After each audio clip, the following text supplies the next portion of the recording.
Tu en as marre d'avoir ce physique skinny fat. T'es pas en surpoids et pourtant, le ventre et les poignées d'amour, ils sont un petit peu là quand même. Et étant donné que la balance indique des chiffres pas trop déconnants, pourquoi parler de perte de poids? Pourtant, la démarche à réaliser va exactement être celle d'une perte de poids. Et en même temps, ça ne veut pas dire que ton poids va bouger sur la balance. Ok, là tu dois te dire, ce mec est complètement torturé de l'esprit. Mais non, pas du tout, je vais t'expliquer. En fait, c'est à toi de faire comprendre à ton corps quelle direction tu veux qu'il emprunte. Toi, ton but, c'est clairement d'être plus tracé physiquement et de perdre ce ventre. Premier réflexe, tu vas te dire, allez, je vais construire du muscle. Pour construire du muscle, il faut être en excédent calorique. Concrètement, manger plus que ta dépense énergétique. Je suis quelqu'un de skinny, je vais à la salle, je mange bien, je crée du muscle, hop, je vais enfin me dessiner. En soi, pour ne plus être skinny, c'est une solution. Mais le problème, c'est le côté fat. Parce que si tu utilises la stratégie dont je viens de parler, tu vas aussi prendre encore du ventre et des poignées d'amour. Ça, tu les as déjà. Pourquoi les développer? Parce que tu recherches un peu plus de muscles, mais surtout, virer la graisse. Perte de graisse rime avec le processus de perte de poids. Au passage,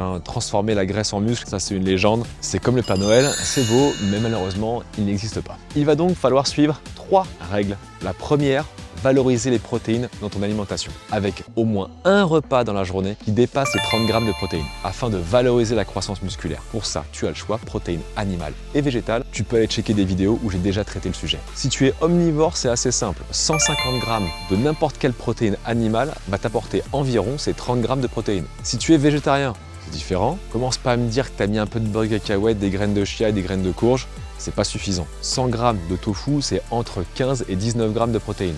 Donc il faut que tu prennes aussi 150 grammes de tofu dans un repas. Que tu sois omnivore ou végétarien, n'oublie pas ta part de légumes et de fruits, ça fait toujours du bien de le rappeler. Concernant les glucides, riz, quinoa, pâtes, boulgour, un quart de ton assiette, pas plus. Deuxième règle, entraîne-toi en mettant de l'intensité. La marche, c'est bien, mais si tu veux passer à un stade supérieur physiquement, il va falloir se faire un petit peu mal à l'entraînement. Je te dis pas qu'il faut que tu vomisses à chaque fois, mais le muscle, c'est une machine qui brûle de l'énergie. Alors gonfle-moi ce moteur. Pas non plus de devenir Adi Chopin, loin de là. Tu dois sentir que l'échec musculaire n'est pas très loin. On doit voir apparaître des grimaces sur ton visage. À ce propos, j'ai 2 programmes sur mon site. Profites-en parce qu'ils sont en donation. Tu le prends, tu le fais et tu me donnes ce que tu veux en fonction des résultats que tu as eus. Il n'y a pas de problème, il n'y a que des solutions. Ça, c'est fait. Troisième règle, dormir 7 à 8 heures par jour pour que ton corps puisse reconstruire correctement tout ce que tu lui as infligé. Et en plus, réguler l'ensemble de tes hormones.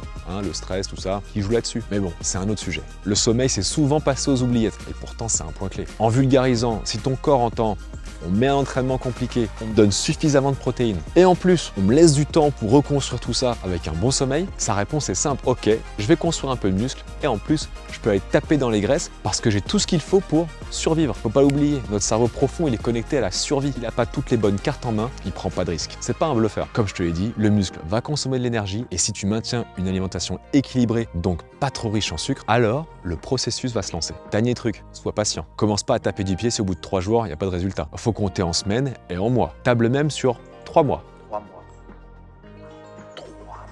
Retiens ça. Ce qui est beau, c'est le chemin que tu es en train de prendre. Alors profite du paysage et lâche rien. C'est ta régularité qui va payer. Tu as toutes les cartes en main. Mais si tu veux aller plus loin, tu sens que c'est encore confus, moi je peux t'aider en créant ton plan alimentaire et ton programme sportif. Il suffit d'aller dans la légende de cette vidéo pour trouver toutes les infos pour me contacter. Merci d'être resté jusqu'au bout. Je te souhaite le meilleur, de vivre en conscience, de sourire le maximum et on sera bien. À bientôt. Ciao.